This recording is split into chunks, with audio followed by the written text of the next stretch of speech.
Hello, everybody. So we are back, Tatjana and Judith, and we have a special guest today, Lukas Yeah, Britschgi, European champion. Hello, thank you for the invitation. yes, European champion still sounds. How does it sound after half a year? Did you get used to it? No, honestly not. I mean, I hear it quite often. Everyone likes to call me now European champion because it sounds that, I don't know, unreal. But no, I don't really, well, yeah, I got a bit used to it now to get called like that, but I don't really feel like European champion. I don't know, I don't really have the feeling something has changed. I mean, yeah, maybe media-wise, yes, but not personally. Well, that's the best. Yeah. I think the best attitude, not to think about it too much, and No, yeah. I try to take it as a motivation, yes, to, I don't know, keep pushing now, even though practices are hard sometimes, to get in a good shape for the Olympic season. But otherwise, well, for me personally, not much has changed. I mean, yeah, maybe a bit as surrounding, but yeah, I hope me personally haven't changed. No, you haven't changed. For sure. Yeah, but it's still, I mean, yes, preparations and away season has basically started with some competitions, but it is still vacation time for many people. And we wanted to talk to you about your vacations because you do unusual trips, like you go backpacking in wild countries. And so the last summer, this summer it was Colombia. So how did you choose this and how was it? Yeah, I liked it was some unusual travels, as you just said. Yeah, this year it was Colombia with my best friend. We also did already Thailand and some countries in Europe. But yeah, we wanted to travel to South America. We've never been there so far. And yeah, we have many friends who also traveled already to South America and they recommended us Colombia. So that was the reason why we went there. And yeah, it was very, very special there in a positive way. It was great time. It was really neat, like yeah, something new for us. South America, it's a different culture, it's different food, different mentalities, different people, but such a wonderful country, landscape wise. Honestly, the food didn't convince me. I that like especially compared to Thailand, where we ate every day like in a paradise. Oh But yeah, Thai food is great. yeah, in Colombia we also had some good food, but yeah, but otherwise the landscape and the people, it was yeah, it was yeah, just beautiful and stunning. Everything there, especially the north, at the coastline of like the Caribbean coastline, yeah, with the national parks Mm. and yeah, also the hostel life. It's a bit unusual to be I honest. mean, because when you go to competitions, you are staying in quite nice hotels usually. Yeah, yeah. Usually I'm more used to nice hotels. That's true. But yeah, now we had 3 week or more than 3 weeks actually only in hostels. Maybe two, three times went to hotels. So I've had gym to practice a bit, but otherwise we just stayed in hostels. So my social battery was at the end also quite low, to be honest, because you just meet everyday new people. You're all the time having small talks. And then I have a tattoo of my Olympic rings, and at some point. Yeah, that's getting a topic, and I'm not the biggest fan to talk, I don't know, every day 5 times about what I'm doing and who I am. So I'm more interested, I don't know, in other people's story and what they have experienced in their travels, etc. But yeah, overall, it was a great, great, great time.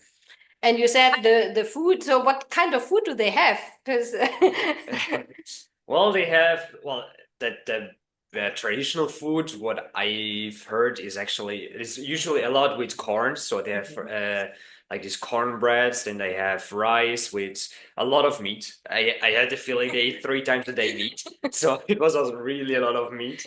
And I eat also a lot of meat, but not that much. But yeah, like chicken, pork, beef, but usually always combined with rice, beans. Mhm. And hopefully I remember right, it's called arepa. It's like these cornbreads. Mhm. But I don't know, I miss a bit the spices, to be honest. Oh, It was not really, I don't know, salt, pepper, paprika, whatever it okay. is. Okay, curry, it's not, it's different Yeah. direction. I never end up on a planet, but yeah, I miss a bit the spices. I think Oh. that was the reason why it was not always our favorite, Mm. yeah. Interesting, because when you talked about rice and meat, and so I thought more about like Mexican food, but Mexican food is Yeah. spicy. Yeah, exactly. But it's really different to Mexican food. We also had their Mexican food. We preferred a bit more because it had more of a taste to it. I don't know. I don't want to talk bad No, about the food in no, Colombia because it's for sure really good, but we just made not always the best experience. So yeah, we also ended up, I don't know, 1, 2 times in the McDonald's, even though I tried to yeah, mm, yeah, not go at all to any McDonald's anymore. But yeah, there sometimes at least we knew what we get. So yeah. Yeah, I admit I've done that too. When I was traveling a lot in Asia, and at Yeah. some point you felt like you wanted something more familiar, maybe. Yeah, yeah. Yeah. But Colombia, isn't it scary, maybe? We heard, to be honest, we heard a lot of horror stories before from also from friends who had also not the best experience there. But I don't know, they just told us we have to follow the rules. So in like every hostel, the first thing when we checked in, they told us the rules. In this area, you shouldn't go after 10 p.m. I don't know, you should travel by cabs or by taxis. Like especially like we went a couple of times clubbing, so in the night you should not walk back home to the hostel. And we followed all the rules and nothing happened. Like not even once we were in a, I know, scary situation. So that was, yeah, maybe also lucky. For that reason, we also took 2 phones with us. So if we went clubbing, we took our old phone just in case we got robbed, or like also copies of our passports. So we were very well prepared. But at the end, we went with our normal phone to the club because we felt that safe there. But yeah, also we followed the rules. We took taxis, or I don't know, we didn't walk through some certain areas. Yeah. But it wasn't that bad than others told us. Or at least for us, we were just lucky. Yeah. Because I remember I was in Brazil, Yeah. but for the Olympic Games, and so definitely there was also a lot of security for that during that time. But we also were had. I was at the first. I was really paranoid because of all the stories I've heard, and then I kind of relaxed. But yeah, so it was okay. Yeah. Yeah, we were also prepared to get robbed and everything stolen. We checked with the insurance, everything. So we were very well prepared. But oh, sorry, I just saw that. Some fell in the because we are at the ice rink and the German test skates is going on. There's a practice and there was just a fall, unfortunately, from ice dance couple. Yeah. In a lift. Yeah. Falls in a lift are usually not that nice. Yeah. Sorry for the interruption. But they are getting up. They continue, so it's okay. But yeah, so for us it was pretty safe. Yeah. Oh, that's good to hear. Do you speak Spanish, Lukas, or did you get around? I wish, like, honestly, I started to learn on Duolingo some Spanish before, but yeah, since we knew like, let's say it that way, if we would have traveled like 3 months through South America, I would have definitely learned more because they don't really speak English there. So we used a lot of Google Translation. But yeah, I don't know. At some point, I had also a lot of other things to do with my studies, and maybe then I was also a bit too lazy as soon as it got really complicated on Duolingo. So I gave a bit up. But yeah, I learned some basic phrases, but nothing special. But it's for sure a goal to learn a bit. Like in general, I want to learn more languages, but I just don't really have the time yet. Or it's you always find time if you want to. Maybe I don't want enough yet, but yeah, I just really want to work on that. Yeah. But you finished your studies, right? Did you see this? Oh, I haven't. Yeah, I have in 2 weeks. I have my presentation of my bachelor thesis. So, and then hopefully I'm done if everything goes right. And next week I start with my master's. Oh, so okay. It's now, no break. No, it's an overlapping time right now with both studies at the same time. So August is gonna be more tough now, but yeah, I just continue with studying. Oh, wow. But in the Olympic season, you decided to continue. Yeah, honestly, I need something else besides skating. Only skating will make me crazy, to be honest. I had this for 1 season. And I don't know, at some point I also saw the Netflix. At some point, I don't know, I saw the movies I could watch. I don't know, I need something to also activate my brain and have actually something I'm working on and not just, I don't know. Yeah, I feel just wasting my time if I don't do anything productive. So yeah, I definitely want to continue now the studying. Obviously, if it's getting too hard, I also have the opportunity to move it to like move my winter semester as to the spring semester. So just in case if now with Olympics is getting too much, but I'm optimistic that it will work out. Yeah. Did many people actually join because you had this? You asked people to join the survey you had prepared. Oh. Yeah, so I did on Instagram, I did a story about my thesis and that I need people who are filling out my survey. And I was like, yeah, who's watching the stories on Instagram and then who is clicking on a link and then seeing like all the questions and thinking, okay, let's take this 5 minutes time. Yeah, but at the end, I had 634 people answering my survey, and I expected maybe like 30, 40 people doing that. So I was really positive surprised. Already after 1 hour, I had over 200 or 300 people answering. So that was really positive and really helpful also now for my thesis. But yeah, I was impressed about the interaction on social media because I don't know, in my subjective view, I had more the opinion, yeah, people they're just there to swipe to the next story and swipe to the next story, but actually taking time to do something like that, well, I really appreciate it, and I was positive surprised. And We also took part. yeah, thank you so much. So you're also part of my analysis of my thesis. Thank you. No, it was our pleasure. Right? Yes.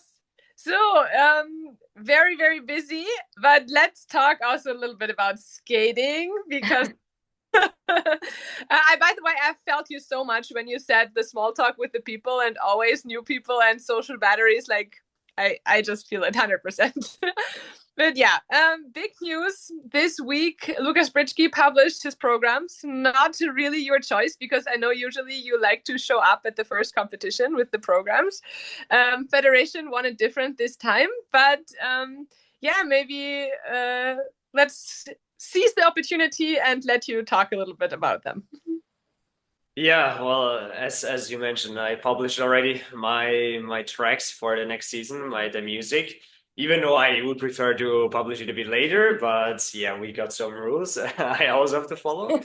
So yeah, I have two new programs. The short program is to the song "No Good" from Kaleo. Yeah, it's a bit more an intense song. Honestly, I have it since a couple of years in my playlist, but I always thought it's too much for an ice rink. But I don't know. I showed it to Andrea Vaturi, with who I choreographed this program, and he was like, "Yeah, fuck it, we're just gonna do that. We're just gonna do that." Yeah, because the song, like, we really love the song. It's a lot of energy. It's like a pop rock song. It's also getting at some point maybe a bit louder, but still, I don't know. I find it not. It's not like heavy metal where it's just like blah, blah, blah, blah. It's still kind of acceptable, even though it's maybe at the limit for figure skating. I don't know, but I like to, I don't know, push the how do you call it, push the boundaries, push the borders in skating, and I don't know, trying something new, even though it's not super new. But yeah, so it's a really entertaining program with a lot of energy. I try to bring the energy also on the ice and make, I don't know, the audience, I don't know, standing up if they fell asleep, waking up. And yeah, I don't know, bringing something like actually the opposite of last year's program, where it was like a deep story. It was really meaningful for me, but especially also for Andrea. It was like our project. And yeah, we were thinking to do something similar, but then we were just afraid that because I thought it's going to be really, really hard to top that program of last year in a way of a concept with the sign language, with that deep story.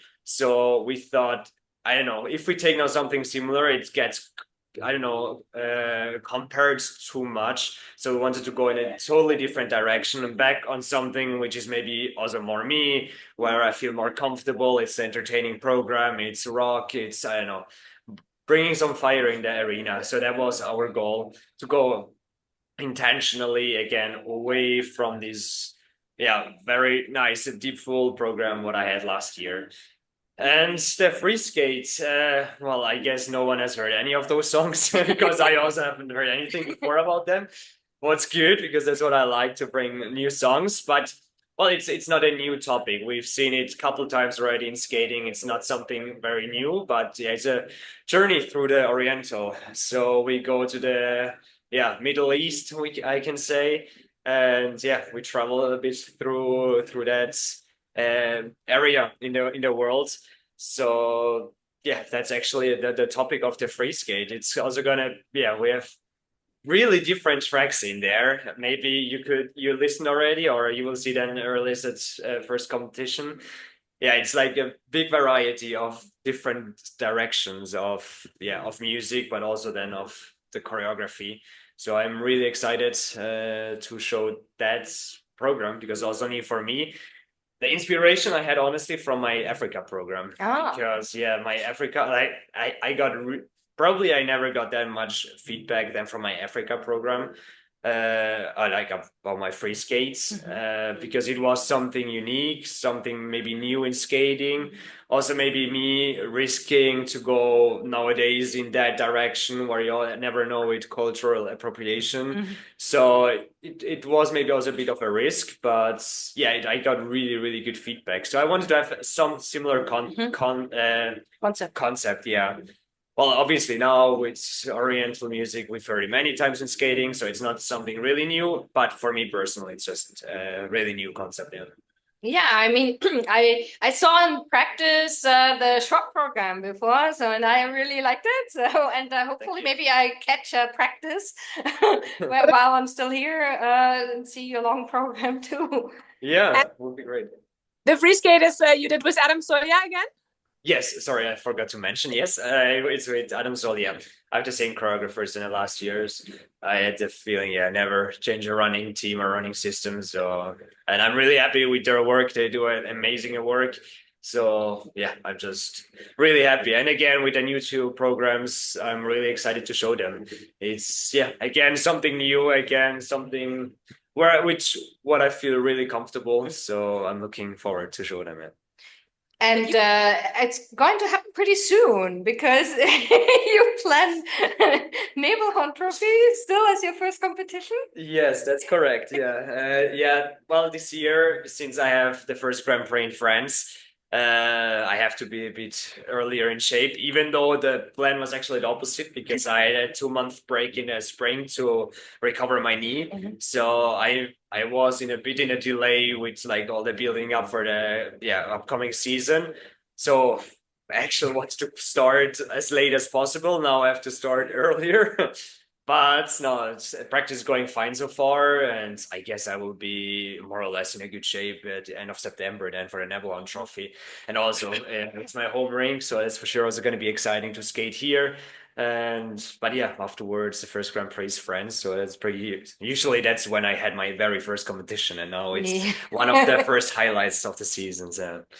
Yeah, and it's also because the French Grand Prix is the first time this year because they switched. Yeah, exactly. They wanted it later, and then it was scheduled to be later, but then they had to switch it because of other. I think there's a hockey tournament or so in that rink. So, yeah. That's why the Grand Prix is a little bit mixed up this year. Yeah, of course, it's a big Olympic season. Is that special for you as well? And maybe you can also compare to like 4 years ago when you like went into the season as an underdog, I would say, and now not that much anymore. Yeah, I mean, to be honest, I try to avoid the thoughts of Olympics as much as I can, just to keep the pressure low and not getting already now too stressed about this. But yeah, especially now when I was thinking, or in the process of building their programs, we were thinking a lot, is that the I don't know, the program I want to skate on the Olympic ice then, I don't know, in 10 months back then it was. So there it for sure had an impact, but now, I don't know, in the practice, not really. Just if I don't know.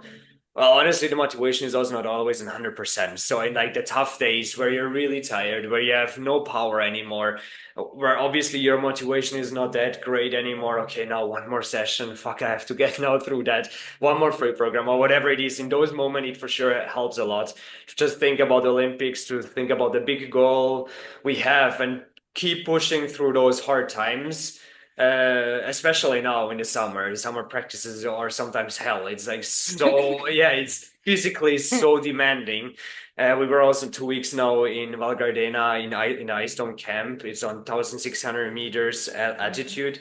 So it was really, really hard physically, but especially in those moments, it's really helpful to have always this vision in front of me with big Olympic Games in February next year. So in that way, it for sure helps. But otherwise, I try to keep the pressure low.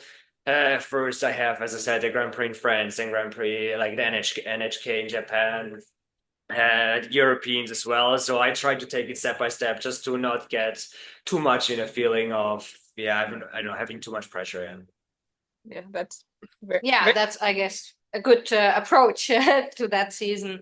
And you just do what you love doing, and yeah, definitely. Yeah, and especially now, I don't know, since last year I was really struggling with my knee injury, with my knee problems, and yeah, I can be honest, it was not really fun to skate in such conditions. I don't know, have to skip every second or third day to practice because I just can't move my knee anymore. It was really, really also mentally, a really tough season. I mean, yeah, I had this big highlight with the Europeans that gave me a lot of energy, especially because it came that surprisingly, because the first part of the season was really not good. But yeah, now since I had this 2 month break and therapy, I have no more injury. I hope that stays like that. And yeah, it's just so, I don't know, I feel again the joy and the happiness to skate again, to have I don't know, just to get to reach my limits. That's what I love, to reach my physical limits, to I don't know, be fully exhausted after a free program because I can push 100% in it. And yeah, I'm finally able to do that again. So for me personally, mentally, it's a very, very good, I don't know, part now of the season because I enjoy to practice again and I can practice as much as I want, more or less again. So yeah, that's for sure a very positive part. Yeah, that's great that if you are injury free and really can enjoy and can prepare the way you want to prepare. Yeah, So that's very important. definitely. Yeah. So we are really looking forward to to seeing you then at Nebelhorn Trophy in in like 4 or 5 weeks. Don't mention the time. Anyway, but the season, for some people, it already has started. It's really underway. There was the first challenger. Then in Japan, the Japanese skaters skated at the Summer Cup with Yuma Kagiyama. It was also already looking great. And then the Champs Camp in the US, where many skaters presented their programs. Right now in Germany, it's a German test skate, and Judith and I will talk more about that German test skates in our next podcast. So there was one more interesting. I don't know. Did you follow some of these other events that were going on? Honestly, I just followed the Cranberry Cup. This because it was also quite public in social media, so that's why I got really, I don't know. This I followed. I also saw like the programs of the guys which I was interested. And yeah, it looked already pretty good not for everyone yet, but it's also pretty early in the season, so that's normal. But yeah, the programs themselves, there were some really, really cool programs I'm excited to see now during the season. And yeah, I was impressed already now, beginning of August, being ready to skate. Competition on that really high level for for some it was also about Beijing, about the qualifications. So it was also a bit different preparation for sure they had now than, for example, me, who has now a normal season preparation, say that way. It looks already pretty cool, and I'm excited to see, soon all the programs of all the great skaters we have here. Yeah, so we are too, and I guess we want to thank you for joining us today, and it was great chatting with you, catching up, and again, we said before, it's funny because from Germany, from Switzerland, we speak English, but so we can have more fans enjoying, hopefully, the podcast, and so thank you so much. Yes. And enjoy the rest of the season preparation. And about the more news, we will talk, I think, in next week's podcast with Tatjana. And stay tuned for that, everyone. Yeah, thank you so much for the invitation, and it was a pleasure to be here. Thank you. And Thank you. stay tuned, everybody. Bye bye.